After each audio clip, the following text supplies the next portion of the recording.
अरे बड़ी ही बेशर्म लड़की है ये, देखो जरा। इतने मर्द खड़े हैं, कैसे बेशर्मों की तरह दुपट्टा एक कंधे पर लटकाकर यहाँ से वहाँ घूम रही है। जब नूर उन औरतों के झुंड के पास से गुजरी तो उनकी बातें सुनकर गुस्से के मारे उसका खून खौल उठा। ये औरतें कौन होती हैं किसी की जात पर बात करने वाली? मैं दुपट्टा गले में लूं या फिर सर पर ओढ़ूं, इस बात से इन औरतों को क्या फर्क पड़ता है? गवार जाहिल औरतें। वो मुंह बनाते हुए दादी के पास आकर बैठ गई। दादी ने अपनी खूबसूरत और नाजुक सी पोती को सर से लेकर पांव तक देखा। नई नई जवानी उस पर खूब रंग रूप बिखेर रही थी। औरत हो या मर्द, सबकी नजरें सिर्फ और सिर्फ नूर पर ही जमी हुई थीं और ये देखकर दादी एक गहरा सांस लेकर रह गई थीं। वो नूर के चेहरे के हाव भाव को भांप चुकी थीं कि वो क्यों गुस्से में है, लेकिन खैर, जो माहौल उनके गांव का था उसी के अनुसार उन्होंने चलना था, ना कि नूर की आज़ाद ख्याल के साथ। उसे आज़ाद छोड़ देना था। तो उन्होंने भी टोकना शुरू कर दिया, बेटा सब औरतें तुम्हें ही देख रही हैं, बातें बना रही हैं, तुम दुपट्टा सर पर ले लो। चलो सर पर ना सही तो कम से कम दुपट्टे को दोनों कंधों पर तो फैला लो। लापरवाही से एक कंधे पर दुपट्टा डालकर इधर उधर घूमना अच्छी बात नहीं है, समझी? यह हमारे गांव में अच्छा नहीं समझा जाता और फिर किसी को भी बातें बनाने का मौका नहीं मिलेगा। और वैसे भी तुम तो बहुत अच्छी बच्ची हो, तुम बात को अच्छे से समझ जाती हो। मुझे यकीन है तुम यहाँ के माहौल को भी बहुत अच्छे से समझ जाओगी और अपनी दादी को शिकायत का मौका नहीं दोगी। अभी दादी की और भी बातें चल रही थीं कि नूर बेजार होकर बोल पड़ी, दादू मुझे इन औरतों की बिल्कुल भी समझ नहीं आती। हर इंसान को अपनी ज़िंदगी जीने का पूरा पूरा हक है। अब अगर किसी औरत ने खुद को चादर में छुपा रखा है, चेहरे पर मास्क लगा रखा है, मगर उसके दिल में खोट है, तो क्या वो अच्छी औरत होगी? सिर्फ सर पर दुपट्टा लेने से किसी औरत की अच्छाई का अंदाज़ा कैसे लगाया जा सकता है? नूर की बात सुनकर दादी चुप हो गई। फिर कहने लगी, बेटा पर्दा करना मुस्लिम औरत पर फ़र्ज है। जवान लड़कियों को शोभा नहीं देता कि वे अपनी खूबसूरती और जवानी लोगों को दिखाएं। लड़कियों को अपनी खूबसूरती को छुपा कर रखना चाहिए। अभी भी कुछ और कहती कि अजरा बेगम वहाँ आ गई और गुस्से में बोलने लगी, अरे अम्मा जी आप किसके साथ अपना सर पीट रही हैं? ये तो इंग्लैंड में न जाने क्या क्या करती रही होगी, आप इसे सर पर दुपट्टा लेने को कह रही हैं? बल्कि ये तो वहाँ अंग्रेज़ों के साथ मिलकर उन्हीं की तरह कपड़े पहनती होगी, कौन जाने क्या क्या करती होगी। वे आंखें मटका मटका कर बोल रही थीं और नूर को उनकी बातें जहर लग रही थीं। वे मेरे बारे में इस तरह की बातें कहने का कोई हक नहीं रखती। मैं क्या हूँ कैसी हूँ आप मुझे इस बात का सर्टिफिकेट नहीं देंगे, बल्कि मुझे भी अपनी हदों का बहुत अच्छे से अंदाज़ा है और मेरे दिल में भी खुदा का डर है। वैसे भी अपने कर्म की जिम्मेदार मैं खुद हूँ। आपसे मेरे कर्म के बारे में नहीं पूछा जाएगा अजरा ताई, इसलिए आप अपने काम से काम रखें, दूसरों की ज़िंदगी में इंटरफियर न करें। नूर ने मुंह बनाते हुए अजरा ताई को खूब खरी खरी सुना दी थी। वो ऐसी ही थी मुंह फट, जो दिल में आता सामने वाले के मुंह पर ही कह देती थी और उसका यूँ साफ साफ बोलना लोगों को उसका दुश्मन बना देता था। लेकिन नूर को इस बात से कोई फ़र्क नहीं पड़ता था। अजरा ताई तो कानों को हाथ लगाने लगी, देख लीजिए अम्मा आपकी बहू ने कैसी परवरिश की है अपनी बेटी की। अच्छा, इसे भलाई और बुराई में फ़र्क करना नहीं सिखाया। देखिए कैसे बड़ों के सामने बेधड़क जुबान चला रही है।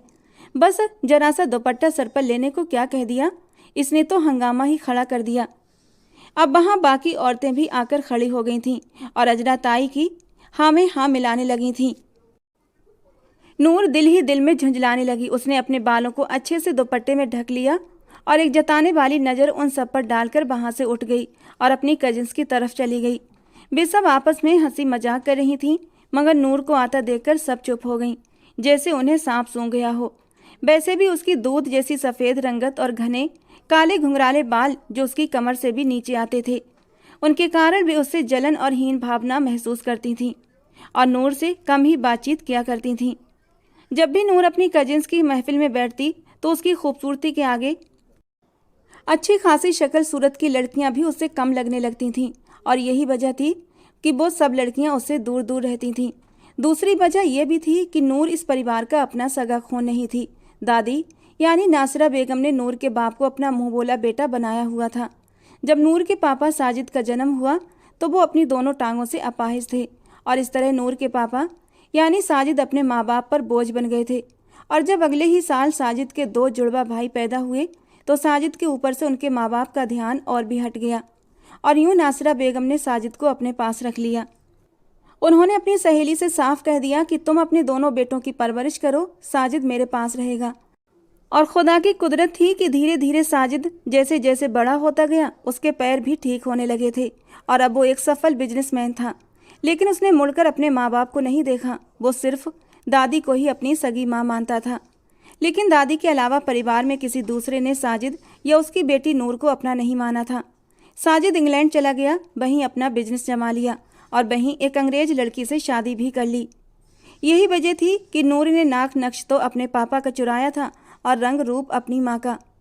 नूर सबका रवैया देखकर बेजार हो गई। पता नहीं मामा पापा मुझे यहाँ इन जाहिल गवार लोगों के बीच छोड़कर क्यों चले गए। इन लोगों के बीच मेरा दम घुटता है। मम्मा से कहूँगी आज ही मुझे वापस बुला लें, मैं और यहाँ नहीं रह सकती। मगर जब वो उन्हें फ़ोन करके अपने पास बुलाने को कहती तो वे उसे टाल देते।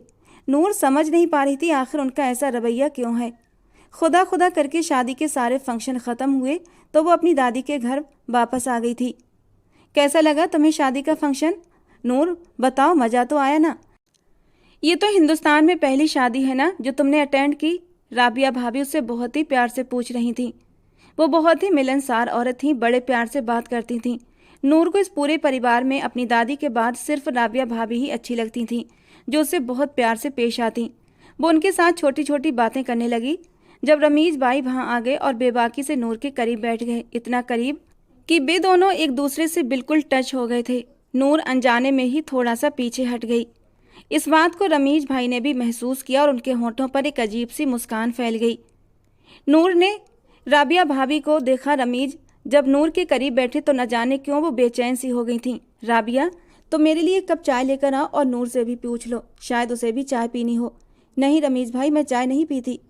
तुम भी सोच रही होगी कि यहाँ आई हो तो तुम्हें कोई घुमाने फिराने नहीं ले जा रहा, तुम बोर हो रही होगी। चलो मैं तुम्हें कहीं लेकर चलता हूँ, किसी अच्छी जगह, कोई मूवी देखने चलते हैं। नूर का मूड भी पूरा ऑफ था। आउटिंग का सुनकर वो भी खुश हो गई। ठीक है, मैं अभी तैयार होकर आती हूँ। और जब वो तैयार होकर आई तो लॉन्ज में दादी और राबिया भाभी भी मौजूद थीं। उसे देखकर दादी के चेहरे पर नापसंदगी छा गई। यहाँ आए हुए उसे 1 महीना हो चुका था, मगर अभी तक उसके पहनावे में कोई बदलाव नहीं आया था। टाइट जीन्स के साथ शॉर्ट शर्ट और शॉर्ट शर्ट में से उसकी सफ़ेद नाजुक कमर और पेट पर मौजूद गहरा बेली बटन साफ दिखाई दे रहा था। रमीज की नज़रें उसकी बैली पर जाकर अटक गई थीं। उसने जल्दी ही अपनी नज़रें चुराईं। गले में झूलता दुपट्टे के नाम पर छोटा सा स्कार्फ। दादी को देखकर नूर को एहसास हुआ कि वे उसे नापसंदगी भरी नज़रों से देख रही थीं। नूर, तुमसे मैंने कितनी बार कहा है कि जब तक यहाँ पर रहो शलवार कमीज पहना करो, वो भी नहीं तो कम से कम जीन्स के ऊपर ही कुर्ता पहन लिया करो। दादी पहन लूँगी शलवार कमीज भी, मुझे आदत नहीं है ना। और आज रमीज भाई के साथ जा रही हूँ तो शॉपिंग भी कर लूँगी और वापसी पर जैसा आप कह रही हैं वैसे ही पारंपरिक कपड़े भी ले आऊँगी। वो मोबाइल पर कुछ सर्च करते हुए व्यस्त अंदाज में बोल रही थी। न जाने क्यों उसे महसूस हुआ कि दादी के साथ साथ राबिया भाभी को भी ये बात अच्छी नहीं लगी। हमारे यहाँ इस तरह से लड़कियाँ अकेले मुँह उठाकर कहीं नहीं जाती। तुम अपने कमरे में जाओ और आज के बाद मैं तुम्हें इन कपड़ों में न देखूं। दादी अचानक ही इतने गुस्से में आ गई कि नूर हैरान और परेशान रह गई। राबिया भाभी आप ही समझाइए, मैं घर में अकेले रह रहकर बोर हो रही हूँ, मेरा बाहर जाने का दिल कर रहा है। मगर राबिया भाभी का रवैया भी दादी से अलग नहीं था। तुम मेरे साथ चलो, मैं तुम्हें ले जाऊँगी जहाँ भी तुमने घूमना होगा। नूर को ये समझने में देर न लगी कि राबिया भी यही चाहती थी कि वो उसके शौहर के साथ न जाए। उसके दिल में राबिया भाभी के लिए एक अजीब सा एहसास पैदा होने लगा। हीन भावना से पीड़ित औरत, इसे लगता है कि मैं इसके शौहर को इससे छीन लूँगी। इन हिंदुस्तानी औरतों की भी मुझे बिल्कुल भी समझ नहीं आती। जरा जरा सी बात पर इनकी हीन भावना सर उठाने लगती है। अपने पतियों को लेकर कितनी जल्दी इनसिक्योर फील करने लगती हैं। मुझे भी क्या ज़रूरत थी रमीज भाई के साथ जाने की। वो दिल ही दिल में सोचती हुई वापस चली गई और गुस्से में कमरे का दरवाज़ा अंदर से बंद कर लिया। रमीज भाई 2 बार उसके दरवाजे पर आए, दस्तक भी दी, उसे आवाज़ लगाई, मगर उसने दरवाज़ा नहीं खोला। काफ़ी देर तक कोई भी उसके कमरे में नहीं आया। बस वो अंदर ही अंदर जलती भुनती हुई सबके रवैयों पर गौर करती रही। यहाँ पर आकर उसे बिल्कुल भी अपनापन महसूस नहीं हो रहा था। हालांकि मम्मा पापा ने तो कहा था वहाँ सब लोग तुमसे बहुत प्यार करेंगे, मगर ऐसा कुछ भी नहीं था। उसने अपनी मामा का नंबर मिलाया मगर वो कॉल नहीं उठा रही थी। शायद वो कहीं व्यस्त होंगी। वैसे भी ये समय उनका अपनी एनजीओ में गुजरता था। रात के खाने पर अबीरा उसे बुलाने के लिए आई। जल्दी से आ जाओ बाहर, सब तुम्हारा इंतजार कर रहे हैं। न चाहते हुए भी वो खामोशी से बाहर आ गई। वैसे भी उसे बहुत भूख सता रही थी। खाने से नाराजगी तो वो किसी भी तरह बर्दाश्त नहीं कर सकती थी। बाहर आई तो खाने पर अच्छा खासा इंतजाम देखकर वो दिल ही दिल में हैरान रह गई, वरना आम तौर पर तो एक दो डिशेज ही होती थीं, मगर इस वक्त इतनी सारी डिशेज देखकर उसका गुस्सा बढ़ गया। आज घर में कोई आया है?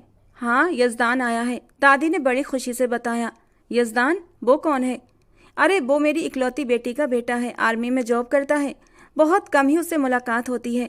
इस बार जब छुट्टी पर आया तो मैंने उसे कहा अब तो मेरे पास ही रह लो 2-3 दिन, दादी खुशी से बता रही थी। नूर को भला इस बात में क्या दिलचस्पी हो सकती थी? वो कौन सा उस इंसान को जानती थी? मगर जब वो शानदार हैंडसम नौजवान उसके सामने आकर बैठा तो उसके दिल की धड़कनें बेकाबू हो गईं, सांसें जैसे रुक सी गईं, आंखें चेहरे पर थम सी गईं। ऐसा नहीं था उसने अपनी ज़िंदगी में कोई ऐसी खूबसूरत पर्सनालिटी न देखी हो, मगर ऐसी कशिश उसने आज से पहले कभी नहीं देखी थी। वो भी एक जादू भरी नज़र उस पर डालकर मुस्कुरा दिया था, और वो मुस्कान, नूर का दिल तो उस मुस्कान में कहीं डूबकर उभर गया था। उसका जी चाहा वो फिर से मुस्कुराए और वो उसके चेहरे को गौर से देखे। जब मुस्कुराने से उसके गालों पर हल्के से डिम्पल पड़े थे जो उसे और भी खूबसूरत बना गए थे। उसकी नज़रें यजदान के ऊपर से हट ही नहीं रहे थे। नूर को याद आया, उसके पापा ने बताया था नासिरा बेगम की एक बेटी थी राहिला। राहिला आंटी का सोचते ही नूर को कुछ कुछ उनकी बातें और उनका चेहरा याद आने लगा। जब भी वो आती थीं तो उसे खुद से लिपटा लिपटा कर प्यार करती। 1-2 बार उसने राहिला आंटी के मुंह से यजदान और अपने रिश्ते के बारे में भी जिक्र सुना था, और तब उसे बहुत ज़्यादा गुस्सा आया था, ये सोच कर कि वो हिंदुस्तान में रहने का तो सोच भी नहीं सकती। वो नहीं जानती थी यजदान देखने में कैसा है, और उसने सोच लिया था जब भी मामा पापा ने इस बारे में जिक्र किया तो वो इस शादी के लिए बिल्कुल साफ तौर पर इनकार कर देगी। मगर अब जब उसने यजदान को सामने से देखा तो वो उस पर से अपनी नज़रें हटाना भूल चुकी थी। बड़ी मुश्किल से उसने अपनी धड़कनों पर काबू पाया। इसके बाद तो वो खाना भी नहीं खा पाई। यजदान की नज़रें बार बार उसी पर टिकी हुई थीं। वो जल्दी से वहाँ से उठकर अपने कमरे में चली गई। अपनी बदलती हुई हालत पर वो खुद भी हैरान थी। मुझे ये क्या हो गया था? मैं उस इंसान को देखकर इतनी दीवानी सी कैसे हो गई? आज से पहले तो मेरे साथ ऐसा कभी नहीं हुआ, और ना ही मैं पहले कभी किसी की खूबसूरती, किसी की पर्सनालिटी से प्रभावित हुई हूँ। लोग तो मुझे देखकर पलकें झपकाना भूल जाते हैं, और मैं उस इंसान को देखकर साकित रह गई। आखिर क्यों? 2 दिन तक यजदान उस घर में रहा, और 2 दिन तक नूर अपने दिल की धड़कनों को बड़ी मुश्किल से संभालने में कामयाब हो पाई थी। ये उस दिन की बात है जब यजदान को गए हुए 2 दिन हो चुके थे, और नूर को ऐसा लग रहा था जैसे वो इंसान अपने साथ सारी खूबसूरती ले गया हो। वो उस समय किचन में राबिया भाभी के पास आई ताकि उनके किसी काम में मदद कर सके। कभी कभी वो सब्जी काटने में उनकी मदद कर दिया करती थी। आज भी इसी इरादे से आई थी। जब राबिया भाभी ने उससे पूछा, शर्म की लाली उसके चेहरे पर फैल गई जो उसे और भी खूबसूरत बना रही थी। राबिया भाभी ने उसे शरारती नज़रों से देखा। यानी मेरा अंदाज़ा गलत नहीं था, तुम्हें भी यजदान पसंद आया है। चलो अच्छा है, वैसे भी राहिला फूफी तो तुम्हें अपनी बहू बनाने की ख्वाहिश रखती हैं। हम तो समझे थे तुम इस बात पर ऐतराज़ करोगी, मगर लगता है तुम्हें भी कोई ऐतराज़ नहीं। और फिर सब कुछ बहुत जल्दी हो गया। फूफी ने बाकायदा उसका रिश्ता मांगा। जब मामा पापा ने उससे उसकी मर्जी पूछी तो उसने सारा फैसला उनके ऊपर ही डाल दिया था। बेबी समझ गए कि उनकी बेटी की भी यही मर्जी है। कहाँ तो वो इस बात पर जोर दे रही थी कि उसे वापस बुला लिया जाए, और अब कहाँ वो यहाँ रहने के लिए तैयार हो गई थी। अब न सिर्फ वो पूरी तरह से पारंपरिक कपड़े पहनने लगी थी, बल्कि अक्सर राबिया भाभी के साथ किचन में मिलकर खाना भी बनाने लगी थी। उसे खाना बनाने में परेशानी होती तो राबिया भाभी मुस्कुरा देती, तुम्हें तो मोहब्बत ने पूरा का पूरा बदल दिया है। तब वो सोचने लगती, क्या भाभी सच कह रही हैं? क्या मोहब्बत सच में इंसान को इस कदर बदल देती है? उसे तो इस जज्बे पर बिल्कुल भी यकीन नहीं था, मगर अब जब ये एहसास खुद उस पर गुजर रहा था तो वो इसकी सच्चाई से वाकिफ हो रही थी।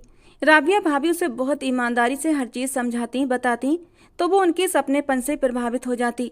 दिल ही दिल में सोचने लगती, राबिया भाभी जैसी इतनी नेक और सच्ची औरत को वैसा पति क्यों नहीं मिला जैसा वो डिजर्व करती हैं। उसे लगता था कि वे अपनी शादी से खुश नहीं हैं। उनकी आंखों में गहरी उदासी दिखती थी। शायद इसकी वजह ये थी कि शादी को 5 साल हो चुके थे, लेकिन अब तक वे औलाद की खुशी के लिए तरसी हुई थीं।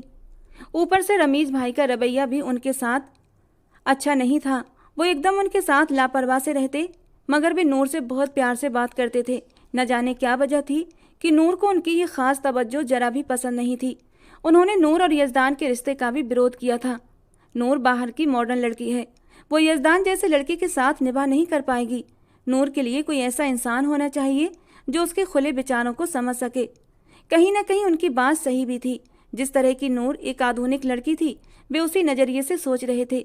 मगर वे ये नहीं जानते थे कि नूर भी यज़दान से मोहब्बत करती है और उसकी मोहब्बत में वो खुद को पूरी तरह बदलने के लिए तैयार है। उन्हें नूर के इस फैसले पर हैरानी भी हुई थी, मगर उन्होंने कुछ भी कहने से बचाव किया।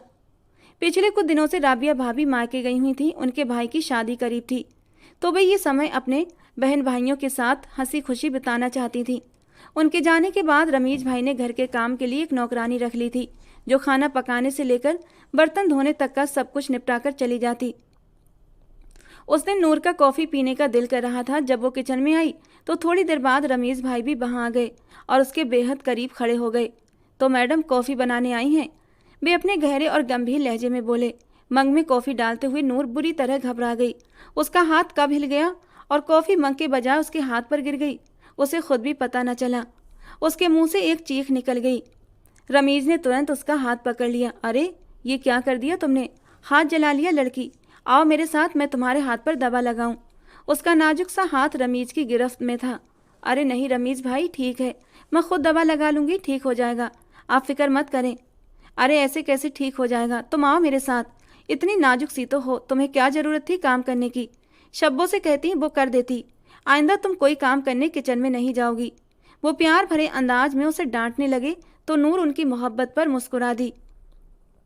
हमेशा से उसे चीज़ की ख्वाहिश थी कि काश उसका कोई भाई होता। वो अकेले रहते रहते ऊब गई थी, और आज जब रमीज ने मोहब्बत और अपनापन भरा लहजे में उसे डांटा तो उसे लगा कि भाई की कमी पूरी हो गई है। उसके हाथ पर दवा लगाने के दौरान रमीज अचानक ही उसके करीब हो गया था। रमीज के घुटने उसके घुटनों को छूने लगे थे और उसने नूर का हाथ पूरी तरह अपनी गोद में रखा हुआ था। एक हाथ में नूर का हाथ थामे वो दूसरे हाथ से उसे दवा लगा रहा था। नूर अनजाने तौर पर ही पीछे हटने लगी, मगर पता नहीं क्यों उसे रमीज का स्पर्श अच्छा नहीं लग रहा था। नूर तुम इतनी परेशान क्यों हो? क्या तुम्हें मेरी मौजूदगी महसूस होती है? नूर अब घबरा गई। नहीं रमीज भाई, ऐसी कोई बात नहीं है। ये तुम मुझे भाई क्यों कहती हो? तुम्हारे मुंह से भाई अच्छा नहीं लगता, तुम सिर्फ रमीज कहो। तुम्हारे होठों से रमीज नाम बहुत अच्छा लगता है। नूर एक झटके से उठकर खड़ी हो गई।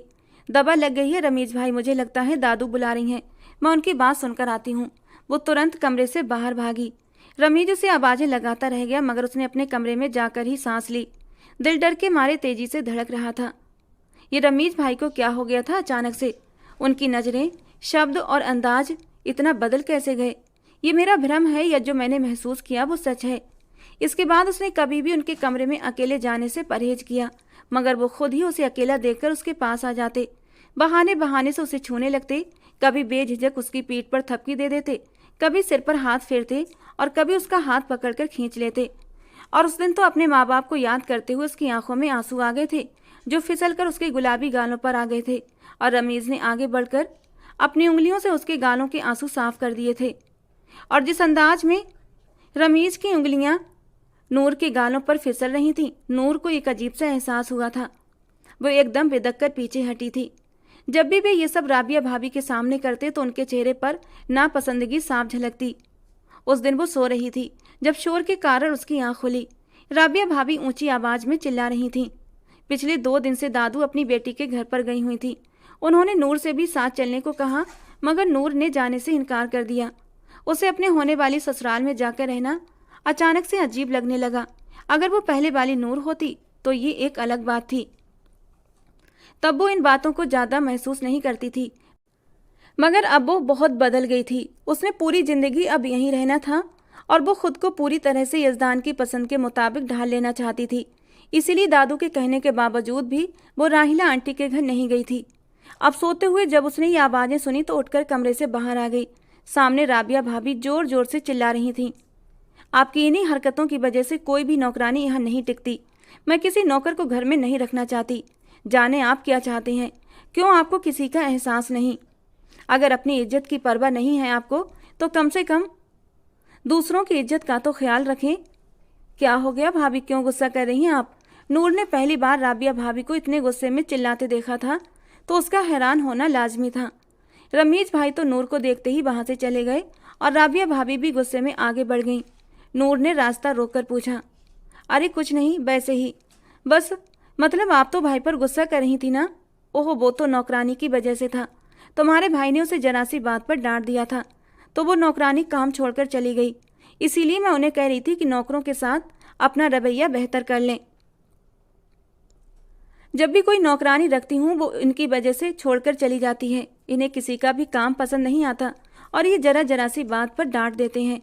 न जाने क्यों नूर को ऐसा महसूस हुआ जैसे राबिया भाभी झूठ बोल रही हैं और वो बात को घुमा रही हैं, मगर नूर को बहस करने की आदत नहीं थी, इसीलिए वो चुप हो गई। शाम को उसके मोबाइल पर एक अनजान नंबर से कॉल आई। ये किसका नंबर है? उसने मोबाइल कान से लगाया तो दूसरी तरफ यजदान बोल रहा था। उसकी गहरी आवाज़ सुनकर नूर के दिल की धड़कन तेज हो गई, जैसे सब कुछ उलट पलट होने लगा हो। पहली बार वो सीधे उससे बात कर रही थी। तुम तैयार रहो, मैं तुम्हें शाम को लेने आ रहा हूँ। दादू ने कहा है कि तुम आज उनके साथ ही रुको और फिर कल मैं तुम दोनों को वापस छोड़ जाऊंगा। काफ़ी देर तक वो मोबाइल कान से लगाए अविश्वास से बैठी रही और फिर जल्दी से उठी। कुछ दिन पहले ही वो राबिया भाभी के साथ जाकर अपने लिए कुछ ड्रेसेस खरीद कर लाई थी। उनमें से काले रंग का शलवार कमीज उसने निकाला, नहाकर पहना और अभी वो चेहरे पर मेकअप करने का सोच ही रही थी कि भाभी ने कमरे में आकर उसे यजदान के आने की सूचना दी। उसके चेहरे पर एकदम रंग से बिखर गए थे। राबिया भाभी उसे छेड़ते हुए कहने लगी, तुम्हें तो किसी मेकअप की ज़रूरत ही नहीं है। यजदान का नाम सुनते ही तुम्हारे चेहरे पर इतने रंग आ जाते हैं जो तुम्हें और भी हसीन बना देते हैं। उनके छेड़ने पर वो एकदम झेंप सी गई। जब राबिया भाभी के साथ बाहर आई तो यजदान ने भी उसे बहुत ध्यान से देखा था।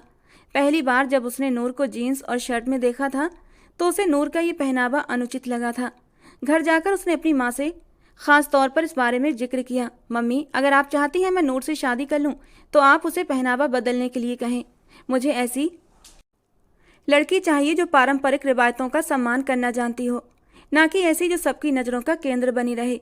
घर में रमीज़ भी होता है और आप जानती हैं वो किस मिजाज का इंसान है, इसीलिए आप नूर को अच्छी तरह समझा दें। मगर राहिला बेगम के समझाने की नौबत ही नहीं आई। नूर ने खुद ही खुद को बदलना शुरू कर दिया था। वो यजदान की पसंद के मुताबिक ढल गई थी और आज जब यजदान ने उसे अपने सामने देखा तो वो नजरें चुराकर खड़ी हो गई। मगर यजदान दिलचस्पी से उसकी मासूमियत और खूबसूरती को अपनी आंखों में समेटने लगा।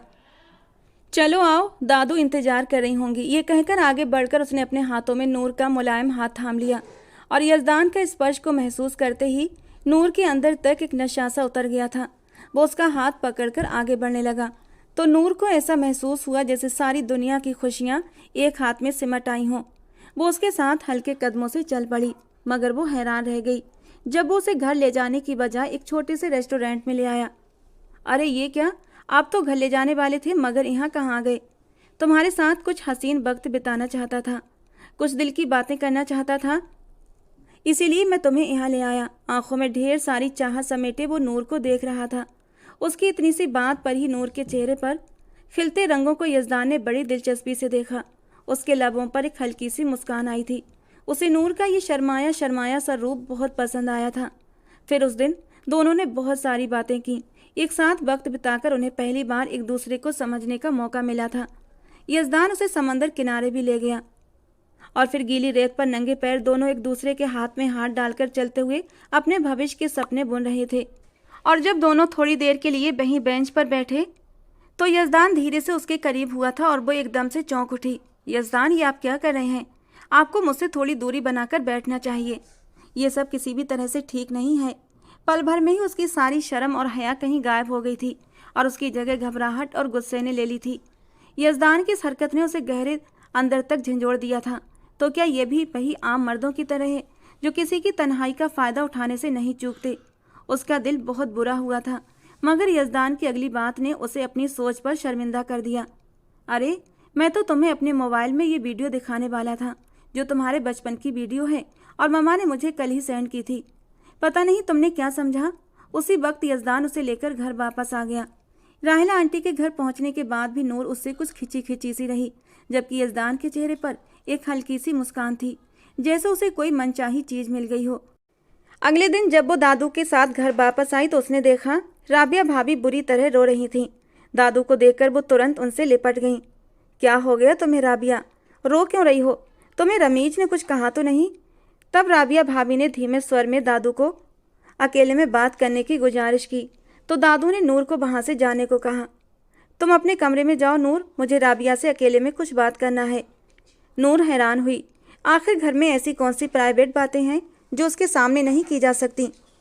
लेकिन उसने बहस नहीं की और चुपचाप अपने कमरे में चली आई। लेकिन उसने जाते जाते सुना था राबिया भाभी रोते हुए दादी को कुछ कह रही थी और उसमें रमीज और नूर का नाम आ रहा था। वो हैरान तो हुई, लेकिन फिर यजदान के ख्याल ने उसे इन सारी बातों से दूर कर दिया था। वो बस यजदान के हसीन ख्यालों में डूब गई थी। दादू ने नूर की माँ से बात की और उनसे कहा वे लोग लौट आए, क्योंकि वे 1-2 महीने में ही नूर और यजदान की शादी करना चाहती हैं। और यजदान का साथ मिलना नूर के लिए खुशकिस्मती की बात थी। वो तो जैसे हवाओं में उड़ रही थी। उस दिन वो अपने कमरे में गहरी नींद सो रही थी। सोते हुए उसे ऐसा लगा जैसे कोई उसके गालों को हल्के हल्के छू रहा हो, कोई उसके बालों में अपनी उंगलियां फिरा रहा हो। कुछ देर तक तो उसे समझ ही ना आया कि ये सपना है या हकीकत, मगर जब ये एहसास और तेज होने लगा तो उसने झट से अपनी आंखें खोल दी। सामने देखा तो रमीज भाई उसे अजीब सी नज़रों से घूर रहे थे। बल्कि वो मोहब्बत नहीं थी, वो वासना थी, जिसे देखकर नूर एकदम से घबरा गई। वो जल्दी से अपने बिस्तर से उठी और कमरे की लाइट जला दी। आप यहाँ क्या कर रहे हैं रमीज भाई? आप फ़ौरन यहाँ से चले जाएं। मैं जाने के लिए नहीं आया, तुमसे बहुत ज़रूरी बात करने आया हूँ। पहले मेरी बात पूरी होने दो। मैं यहाँ से कहीं नहीं जाऊँगा। कौन सी बात करनी है आपको, जल्दी कहिए। तुम्हें शादी से इनकार कर दो नूर, तुम यजदान के साथ कभी भी खुश नहीं रह सकोगी और मैं तुम दोनों को कभी भी खुश रहने नहीं दूंगा। उसकी बात सुनकर नूर तो जैसे सन रह गई। ये कैसी बातें कर रहे हैं आप रमीज भाई, आप होश में तो है ना? ना चाहते हुए भी उसके बोलने का अंदाज कड़वा हो गया। हाँ, मैं पूरी तरह होश में हूँ और जो कह रहा हूँ सोच समझ कर कह रहा हूँ। जब से मैंने तुम्हें देखा है तुम्हें पसंद करने लगा हूँ। राबिया से शादी करना मेरी बहुत बड़ी गलती थी। काश अगर तब मैंने तुम्हें देखा होता, तुमसे मिला होता, तो मैं कभी भी उस आम सी शक्ल सूरत की बांझ औरत से शादी नहीं करता। मगर तुम मेरी वाली गलती मत करो नूर। जैसे मैंने एक बांझ औरत को अपनाया, तुम यजदान को मत अपनाओ। यजदान बेशक पढ़ा लिखा है, मगर अंदर से वही परंपरागत आदमी है जो औरत को कैद करके रखना चाहता है। मगर मेरे साथ शादी करने का तुम्हें सबसे बड़ा फ़ायदा ये होगा कि तुम अपनी मर्जी की ज़िंदगी जी सकोगी। मैं तुम्हें कभी किसी बात पर नहीं रोकूंगा। मैं तुम्हें इतनी मोहब्बत दूंगा कि तुम खुद पर गर्व करोगी। अब नूर का सब्र जवाब दे गया। बस कर दीजिए रमीज भाई, खुद को मेरी नज़रों में इतना मत गिराइए। मैंने आपको हमेशा एक भाई की तरह देखा है और अब आप इस रिश्ते की इंसल्ट कर रहे हैं। आप यहाँ से चले जाएं। मैं नहीं चाहती आपकी सारी बकवास राबिया भाभी सुने और उनका दिल टूट जाए। ये तो मुझे बार बार भाई कहना बंद करो। मुझे बिल्कुल भी अच्छा नहीं लगता जब तुम मुझे भाई भाई कहती हो। ना मैं तुम्हारा भाई हूँ और ना तुम मेरी बहन हो, और ना मैं तुम्हें कभी अपनी बहन मान सकता हूँ। जब से तुम्हें देखा है तुम्हें किसी दूसरी नज़र से ही नहीं देखा। और रही बात राबिया की, तुम्हें अब भी उस औरत की परवाह है। तुम्हारे लिए मेरे जज्बात की कोई कीमत नहीं। वो एक एक कदम उसकी तरफ बढ़ने लगा। नूर घबराकर पीछे हटने लगी। आप यहाँ से चले जाइए रमीज भाई, ये वक्त इन बातों के लिए सही नहीं। अगर इस समय कोई भी कमरे में आ गया तो आपके साथ साथ मेरी इज्जत का भी तमाशा लग जाएगा। आपको तुरंत अपने कमरे में चले जाना चाहिए, नूर ने सख्ती से कहा। मगर रमीज को जैसे किसी बात की परवाह नहीं थी। चलो अगर ऐसा है तो फिर ऐसा ही ठीक। मैं तो चाहता था तुम खामोशी से मेरी बात मान लो, मगर नहीं, तुम्हें कोई ना कोई ड्रामा जरूर चाहिए। मैं तो प्यार से अपनी बात मनवाना चाहता था, मगर नहीं, जब तक तुम्हारे साथ ज़बरदस्ती ना की जाए तुम आसानी से बात नहीं मानोगी। उसके शब्दों की गंभीरता ने नूर को जकड़ लिया। उसे अपनी ओर बढ़ते देख उसके होश उड़ गए। उसने कमरे के दरवाजे की ओर जाने की कोशिश की, मगर रमीज ने झट उसका बाजू पकड़ लिया और कमरे के बीच में खींच लिया कि एक झटके से उसे। नूर ने चीखने की कोशिश की, मगर रमीज ने तुरंत उसके और फिर उसी समय दरवाज़ा जोर से खुला और राबिया भाभी कमरे में दाखिल हुई। आप इस वक्त यहाँ क्या कर रहे हैं? उनकी आवाज़ गुस्से से कांप रही थी। नूर ने जब उनकी ओर देखा तो वो बुरी तरह सहम गई। रमीज भी घबरा गया। अरे तुम यहाँ? ये बात मैं आपसे पूछ रही हूँ, आप यहाँ क्या कर रहे हैं? नूर तेजी से उनके पास भागी। भाभी, ये मेरे कमरे में आ गए और ये मेरे साथ। नूर से तो बात भी पूरी नहीं हो पा रही थी। तुमसे मैं बाद में बात करूँगी नूर, पहले मुझे इस इंसान से बात करनी है जो रिश्तों की तमीज़ भी नहीं जानता। अपने ही घर में अपनी ही इज्जत पर हाथ डाल रहे हो। तुम गलत समझ रही हो राबिया। इस लड़की ने खुद मुझे अपने कमरे में बुलाया था। रमीज़ के इल्ज़ाम पर नूर तड़प कर आगे बढ़ी, मगर राबिया भाभी ने उसे रोक दिया। बस कर दो रमीज़, अपनी घिनौनी हरकतों को छुपाने के लिए झूठ बोलने की ज़रूरत नहीं। उन्होंने रमीज़ को बाजू से पकड़कर ज़बरदस्ती कमरे से बाहर निकाल दिया। नूर ने कांपते हाथों से दरवाज़ा अंदर से बंद कर लिया और फिर बेबस होकर ज़मीन पर बैठती चली गई। वो फूट फूट कर रोने लगी। ये उसके साथ क्या होने वाला था? अगर राबिया भाभी ना आती तो न जाने उसके साथ क्या हो जाता। इस घटना के बाद राबिया भाभी का नूर से व्यवहार काफ़ी कुछ बदल चुका था। ना वे पहले की तरह उससे हंसकर बातें करती और ना ही हर वक्त उसे अपने साथ लगाए रखती थीं। नूर को हैरानी तब हुई जब दादू ने कहा, बेटा तुम ज़्यादातर अपने कमरे में रहा करो और दरवाज़ा अंदर से बंद कर लिया करो। मैं राहिला से बात करूंगी कि वो जल्दी आकर अपनी अमानत अपने घर ले जाए, और तुम्हारे माँ बाप से भी कहूँगी कि वे जल्दी से जल्दी आने की कोशिश करें। तुम्हारे माँ बाप आएंगे तभी तुम्हारी शादी की तारीख भी तय की जाएगी। नूर ने दादी की ओर देखा, उसकी आंखें भर आईं। दादू, क्या आप मुझसे इतनी तंग आ गई हैं कि जान छुड़वाना चाहती हैं? क्या आपको मुझ पर भरोसा नहीं रहा? क्या मेरी मौजूदगी आपके लिए बोझ बन गई है? तब दादू ने उसे अपने गले से लगा लिया और गहरी सांस ली। बहुत सी ऐसी सच्चाइयाँ होती हैं जिनसे इंसान नजरें चुरा लेता है, मगर सच्चाई को बदला नहीं जा सकता। यही हाल मेरा भी है। मैं चाहती हूँ कि तुम जल्द से जल्द अपने घर की हो जाओ। मैं नहीं चाहती कि कोई मेरी बेटी के नसीब पर दाग लग जाए। अगर तुम्हारे साथ कुछ भी गलत हुआ तो मैं खुद को कभी भी माफ़ नहीं कर पाऊंगी। मेरा खुदा जानता है, मैंने कभी साजिद को गैर नहीं समझा, हमेशा उसे अपना सगा बेटा समझा है। और साजिद के हवाले से तू मुझे बहुत प्यारी है। तू मेरे वजूद के समान है और ये मेरे लिए बहुत मुश्किल है कि मैं तुम्हें खुद से दूर कर दूं। नूर दादी से लिपट कर रोने लगी। ऐसी बातें मत करें दादू, अगर आप रोएंगी तो मैं भी रो दूंगी। दादू ने उसके बालों पर हाथ फेरा। तुम नहीं जानती मेरी बच्ची, जब तुम छोटी थी तुम्हारे माँ बाप तुम्हारी तस्वीरें भेजते थे और मैं तड़प उठती थी तुमसे मिलने के लिए। जब तुम यहाँ आती थी तब मेरा दिल चाहता था कि तुमसे जी भरकर प्यार करूं। जब तुम्हारे माँ बाप ने कहा कि वे तुम्हें हमेशा के लिए यहीं छोड़कर जा रहे हैं और मैं ही तुम्हारी शादी तय करूंगी, तब मैं बहुत खुश हुई थी। और सबसे पहले मेरे दिमाग में यज़दान का नाम ही आया था, क्योंकि वो मुझे बहुत प्यारा है, बहुत मासूम है और वो तुम्हारे जैसी नेक लड़की के काबिल हो सकता है। दादू ने नूर का चेहरा अपने हाथों में लिया और ममता से कहा, जैसा मैं कह रही हूँ वैसा करो, बल्कि ऐसा करो तुम अपना सारा सामान लेकर मेरे कमरे में आ जाओ। मैं चाहती हूँ कि ये कुछ दिन तुम मेरे साथ गुजारो, मेरी आंखों के सामने रहो। नूर, जो ये समझ रही थी कि दादू को उस पर शक हो गया है, अब एकदम से हल्की फुल्की हो गई थी। उसे एहसास हो गया था कि दादू को अपने पोते की नेचर का अच्छी तरह अंदाजा है, इसीलिए तो दादू उसे अपने साय में छुपा कर रखना चाहती हैं। शादी की तारीख 1 महीने के बजाय 2 हफ्ते बाद तय कर दी गई थी। नूर के माँ बाप भी घर आने की तैयारी कर रहे थे और ऐसे में रमीज का गुस्से से बुरा हाल था। वो बार बार नूर के सामने आता, उससे बात करने की कोशिश करता, मगर जब राबिया भाभी या दादू पास होती तो चुप हो जाता। लेकिन जब उसे अकेला देखता तो तुरंत उस पर हावी होने की कोशिश करता। मैंने तुम्हें मना किया था ना कि इस शादी से इनकार कर दो, मगर तुम मेरी बात नहीं मान रही हो। देखना अब मैं क्या करता हूँ। आज वो उसे धमकी देकर गया था। दोपहर का समय था। नूर गुनगुनाते हुए अपने बालों में कंघी कर रही थी जब अचानक उसके मोबाइल पर लगातार मैसेज आने लगे। कोई बार बार मैसेज भेज रहा था। वो मुस्कुरा दी, शायद यज़दान का मैसेज हो, लेकिन जैसे ही उसने मोबाइल उठाया उसके पैरों तले से ज़मीन खिसक गई। ये तस्वीरें, ये मैं हूँ और रमीज़ भाई। नूर के सिर पर तो जैसे आसमान टूट पड़ा था। ये तस्वीरें कब और कैसे ली गईं? उसका दिमाग सुन पड़ने लगा। वो घबराकर फ़ोन की स्क्रीन पर नज़रें जमा कर रह गई।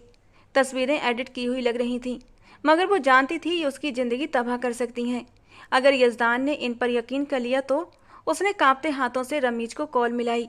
दूसरी तरफ से उसकी घिनौनी हंसी सुनाई दी। आखिरकार तुमने मुझे कॉल कर ही ली।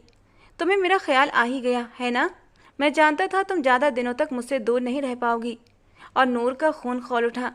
तुम किस तरह के घटिया इंसान हो? ये क्या किया तुमने? ये तस्वीरें कैसे लीं? तुम सोचते हो कि इन तस्वीरों से तुम मुझे ब्लैकमेल कर लोगे? मैं सबको बताऊंगी कि तुम मुझे किस तरह परेशान कर रहे हो। रमीज ने सातिन हंसी हंसी, बताना है तो शौक से बता दो, कोई भी तुम्हारी बात पर यकीन नहीं करेगा। और ये तस्वीरें मैं यज़दान को भेज रहा हूँ। रमीज की बात सुनकर नूर का दिल एकदम से दहल गया। नहीं, प्लीज ऐसा कुछ भी मत करना। मैंने तुमसे आराम से कहा था कि मुझसे शादी कर लो, मगर तुम नहीं मानी। अब देखना, शादी वाले दिन ही यजदान तुमसे शादी से इनकार कर देगा। मैं तस्वीरें भेज चुका हूँ और अब तुम्हारे पास मेरे अलावा कोई दूसरा रास्ता नहीं बचेगा। खुद को मेरे हवाले करने के लिए तैयार हो जाओ, वरना बाद में मुश्किल तुम्हें ही होगी। वो हंसते हुए फ़ोन काट चुका था, जबकि नूर एकदम स्तब्ध खड़ी रह गई। या अल्लाह, मैं क्या करूं? अगर यजदान ने तस्वीरों पर यकीन कर लिया तो सब मुझे आज़ाद ख्याल समझते हैं, कहीं वो भी मुझे गलत न समझ ले। उसने बार बार रमीज़ को कॉल की, मगर अब वो जानबूझकर फ़ोन काट देता। आखिरकार उसने कॉल उठाई और बेरहमी से बोला, अगर अपनी इज्जत बचानी है तो अकेले में मुझसे आकर मिलो और वही करो जो मैं चाहता हूँ, फिर शायद मैं तुम्हारी बात मान लूँ। नूर के लिए ये सब आसान नहीं था। वो डर और बेबसी में घिरी हुई थी। उसी समय दादू उसके पास आई और उसे परेशान देखकर पूछा, नूर बेटा, क्या हुआ? तुम इतनी उदास क्यों हो? हर लड़की की ज़िंदगी में ये समय ज़रूर आता है, उसे अपने घर जाना ही होता है। यजदान तुमसे बहुत मोहब्बत करता है, फिर तुम परेशान क्यों हो? कोई बात है तो मुझे बताओ। नूर चुप रही। चाह कर भी वो दादी को कुछ बता न सकी। उस दिन राहिला आंटी के घर दावत थी, सब लोग जा रहे थे। नूर भी जाना चाहती थी, मगर दादू ने रोक दिया। नहीं बेटा, तुम घर में ही रहो, कुछ ही दिनों में तुम्हारी शादी है, और वैसे भी रमीज़ और राबिया भी दावत में जा रहे हैं। तुम दरवाज़ा अंदर से बंद कर लेना। नूर ने सुकून की सांस ली और सिर हिला दिया। उसे रमीज़ की मौजूदगी में अकेले नहीं रहना था, और ये सुनकर कि रमीज़ भी जा रहा है, वो एकदम सुकून से हो गई। दादू के जाने के बाद नूर ने दरवाज़ा अंदर से बंद कर लिया और बिस्तर पर बैठ गई। अभी 1 घंटा ही गुजरा था, अचानक दरवाजे की घंटी बजी। इतनी जल्दी ये लोग वापस आ गए? नूर ने दरवाज़ा खोला, मगर सामने जो खड़ा था उसे देखकर उसके होश उड़ गए। रमीज़। उसे देखकर तो नूर के पैरों तले से ज़मीन ही खिसक गई थी। हाँ, मैं यहाँ क्योंकि मुझे तुम्हारी याद आ रही थी, इसीलिए सोचा कि तुमसे मिलने आ जाऊँ। वो दरवाज़ा वैसे ही खुला छोड़कर उसकी ओर बढ़ने लगा। नूर भागते हुए दादू के कमरे की ओर जाने लगी, मगर उसने एकदम आगे बढ़कर नूर का हाथ अपने हाथों में पकड़ लिया। तुम कब तक मुझसे भागोगी और कितना भागोगी? तुम्हें क्या लगता है मैं तुम्हें इतनी आसानी से भागने दूंगा? जो चीज़ मुझे पसंद आ जाए मैं उसे हासिल करके ही रहता हूँ। अब तुम्हें कोई भी मुझसे बचा नहीं सकता। देखना अब मैं तुम्हारे साथ क्या करता हूँ। मैंने शराफत से कहा था मुझसे दोस्ती कर लो, मगर तुमने मेरी बात नहीं मानी। वो बहके हुए अंदाज में बोल रहा था। नूर का हाथ अब भी उसके हाथ में था और वो लगातार रो रही थी। रमीज़ भाई, मैं आपके परिवार की इज्जत हूँ, आपको मेरे साथ ज़बरदस्ती नहीं करनी चाहिए। छोड़िए मेरा हाथ और यहाँ से चले जाइए। मगर रमीज़ होश में कहाँ था। वो ज़ोर से हंस पड़ा। इतना पागल समझा है मुझे? इतनी मुश्किल से तो जान छुड़ाकर वहाँ से निकल कर आया हूँ। इससे पहले वो कुछ और कहता, दादू और यजदान के आने की आवाज़ सुनाई दी और रमीज़ बुरी तरह घबरा गया और नूर भागते हुए दादू के गले से जा लगी। दादू, इसने मुझे फ़ोन करके बुलाया था, इसने कहा था कि इसे मुझसे कोई काम है। रमीज़ की बात सुनकर नूर ने अचानक यजदान की ओर देखा, जिसके चेहरे की नसें तन गई थीं और आंखों में गुस्सा साफ झलक रहा था। नूर के तो होश उड़ गए। उसे यजदान के चेहरे के हाव भाव बुरी तरह डरा चुके थे। धीरे धीरे उसका दिमाग सुन्न होने लगा और फिर वो होशो हवास से बेगाना होती चली गई और लहराकर दादी की बाहों में झूल गई, जबकि यजदान अपने होठों को अपने दांतों से दबाने लगा। उसके चेहरे पर सोच के गहरे आसार थे। और जब नूर को होश आया तो दादू उसके पास बैठी हुई थी और हैरान आंखों से उसे देख रही थी। लेकिन उसकी खुशी की कोई हद न रही जब उसने अपने माँ बाप को भी अपने पास पाया। इतने समय बाद उन्हें अपने करीब पाकर वो अपने जज्बात पर काबू न रख सकी। वो कितनी देर तक उनके गले लगकर रोती रही। अब घर में जैसे खुशियाँ लौट आई थीं। नूर खुद को अब सुकून से और महफूज महसूस करने लगी थी, मगर जब भी उसका ध्यान यजदान की तरफ जाता तो वो एकदम से परेशान हो जाती। यजदान मेरे बारे में क्या सोच रहा होगा? कहीं वो भी मुझे गलत समझना शुरू न कर दे। या अल्लाह, मैं क्या करूं? उसके दिल से मेरे लिए शक कैसे दूर करूं? हर वक्त दादू उसके पास रहती और उसका ख्याल रखती, जबकि उसकी माँ और राबिया भाभी शादी की खरीदारी में बिजी हो गई थीं। हर चीज़ भी अपनी पसंद से ले रही थीं। नूर ने इस मामले में कोई भी दखल नहीं दिया था। आपको पता है मेरी पसंद कैसी है, जो आपको अच्छा लगे वही ले लें। जब मुझे कुछ अच्छा लगेगा तो मैं आपको खुद ही बता दूंगी। इसीलिए फ़िलहाल बेहतर यही है कि आप खुद ही शॉपिंग कर लें। उसने एक ही वाक्य में सारी बात ख़त्म कर दी थी और फिर शादी की तैयारियां ज़ोर शोर से होने लगीं। इस पूरे वक्त के दौरान उसे दोबारा रमीज का चेहरा नहीं देखना पड़ा और ना ही किसी ने उसके बारे में कोई बात की। वो खुश थी कि उसका पीछा छूट गया। वो शादी करके यजदान के घर जा रही थी, मगर यजदान का ठंडा रवैया उसे भीतर ही भीतर बेचैन कर रहा था। और फिर उसकी शादी का दिन भी आ गया, जब वो लाल जोड़े में सजी यजदान की दहलीज पर उतरी थी। कितना इंतजार किया था उसने इस दिन का कि वो अपने इस खूबसूरत दिन की शुरुआत कैसे करेगी, अपने महबूब शौहर के साथ। जिंदगी कितने मज़े से गुजरेगी, उसकी मोहब्बत का जवाब वो कैसे देगी। मगर अब दिल में शक और डर पैदा होने लगे। न जाने यजदान का रवैया कैसा होगा, वो किस अंदाज में पेश आएगा। कहीं रमीज़ की वजह से मुझ पर इल्ज़ाम न लगा दे, मुझे गलत न समझे। कमरे में अकेली बैठी वो कब से यजदान के आने का इंतजार कर रही थी, और फिर जब वो आया तो खामोशी से उसके सामने बैठ गया। न उसने नूर की तारीफ़ की, न अपनी मोहब्बत का इजहार किया, और ना ही उसे सराहा। उसकी आंखों में गहरी सोचें और उलझनें थीं, और नूर ये सब देखकर एकदम से घबरा गई। कहीं उसने ये शादी घर वालों के दबाव में आकर तो नहीं की, कहीं ऐसा तो कि वो सच में मुझे गलत समझता है। मगर यजदान की बात ने उसके सारे शक दूर कर दिए। उस दिन जब मैंने रमीज़ को तुम्हारे बेहद करीब देखा तो मुझे बहुत गुस्सा आया था। मैं समझता था वो खबीस इंसान घर में कभी भी ऐसी हरकत करने की हिम्मत नहीं करेगा, मगर वो इतना गिर जाएगा इस बात का मुझे अंदाज़ा नहीं था। नूर ने सिर उठाकर देखा। तो क्या आप जानते हैं कि रमीज़ भाई? हाँ, मैं उसकी नेचर को बहुत अच्छे से जानता हूँ। बल्कि मैं क्या, सब लोग ही जानते हैं कि उसकी नज़रें तुम्हारे लिए साफ नहीं थीं। इस बात से मैं बेखबर था। अगर पहले से पता होता तो मैं पहले ही निकाह करके तुम्हें अपने इस घर में ले आता। जब उस दिन वो अचानक हमारे घर से गायब हो गया तो दादू परेशान हो गई थी कि कहीं वो यहाँ तो नहीं आ गया। उनका इस तरह से घबरा जाना मुझे चौंका गया। उसी वक्त मैं दादू को लेकर घर आया तो देखा वो अपनी हरकतों पर उतर आया था। तुम तो बेहोश हो गई थी, इसलिए तुमने वो सब कुछ नहीं देखा जो हुआ। मैंने उसे बहुत मारा था, बहुत बेइज्जत किया। दादू ने तो नफरत से उसकी तरफ से अपनी गर्दन घुमा ली थी। दादू ने भी उस पर बहुत गुस्सा किया था। राबिया भी तो उससे तलाक लेने की बात कर रही थी। वो घर की नौकरानियों पर भी हाथ साफ करने से बाज नहीं आता था, मगर मैं ये बर्दाश्त नहीं कर सकता था वो तुम पर बुरी नज़र रखे। ये सुनकर नूर हल्की फुल्की सी हो गई थी। मुझे डर था आप मुझ पर शक करेंगे और मुझे गलत समझेंगे। तुमने मुझे समझने में गलती की है नूर। मैं तुम्हारी नेचर को बहुत अच्छे से जान चुका हूँ। मुझे अंदाज़ा है कि तुम कितनी अच्छी हो, शर्म और हया का पुतला। उस दिन जब तुमने मेरी हद से आगे बढ़ने से मुझे रोका था, और जो उस वक्त तुम्हारी हालत थी, उसने मुझे ये समझने में देर नहीं लगाई कि तुम बिल्कुल भी वैसी ही हो जैसी मैं बीबी चाहता हूँ, शर्मीली, पाक दामन और वफादार। और अब मुझे फ़ख्र है कि तुम मेरी हो। नूर की आंखों में खुशी के आंसू थे। वो जानती थी ज़िंदगी में बुरे लोग आते हैं, मुश्किलें भी आती हैं, मगर अगर किस्मत में अच्छे लोग लिखे हों तो अंधेरा कभी ज़्यादा देर तक कायम नहीं रहता। यजदान ने उसे मुँह दिखाई का तोहफ़ा दिया, उसकी तारीफ भी की। धीरे धीरे उसकी ज्वेलरी उतारी और उसे अपनी बाहों में समेट लिया, और वो एकदम हल्के फुल्के अंदाज में यजदान की बाहों में सिमट गई थी। कितना सुकून था इन बाहों में, कितना सुकून था यजदान के हर स्पर्श में। वो आंखें बंद करके इस सुकून को महसूस करती रही, और यजदान उस पर अपनी मोहब्बतों की बारिश करता रहा। धीरे धीरे ज़िंदगी फिर से पटरी पर आने लगी थी। फिर एक दिन जब राबिया भाभी ने उसे गले से लगाकर हमेशा खुश रहने की दुआ दी, तो उन्होंने कहा था, मुझे यही डर था कहीं मेरे शौहर तुम्हारे साथ कुछ गलत ना कर दें, कहीं तुम्हारा दिल उजड़ ना जाए।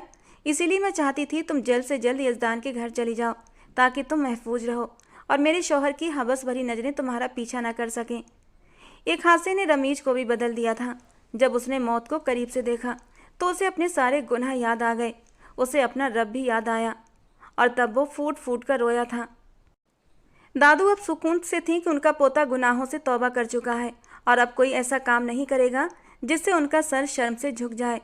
और फिर वक्त ने साबित कर दिया कि वो वाकई बदल चुका है। अब वो किसी लड़की को देखकर अपनी नज़रें झुका लेता था, और जिस दिन अल्लाह ने उसे बेटी की नेमत दी उस दिन तो वो पूरा का पूरा बदल गया था। अब वो दूसरों की बहन बेटी की इज्जत करने वाला इंसान बन चुका था। उसे एहसास हो गया था कि दुनिया कर्मों का प्रतिफल का नाम है। आज जो करेगा कल उसकी अपनी बेटी को भी वही भुगतना पड़ सकता है। दोस्तों, आज की हमारी कहानी आपको कैसी लगी कमेंट बॉक्स में ज़रूर बताना। पसंद आई हो तो प्लीज़ लाइक करना। रोज़ एक नई कहानी सुनने के लिए हमारे चैनल को सब्सक्राइब करना। मिलते हैं दोस्तों अगली किसी नई कहानी के साथ।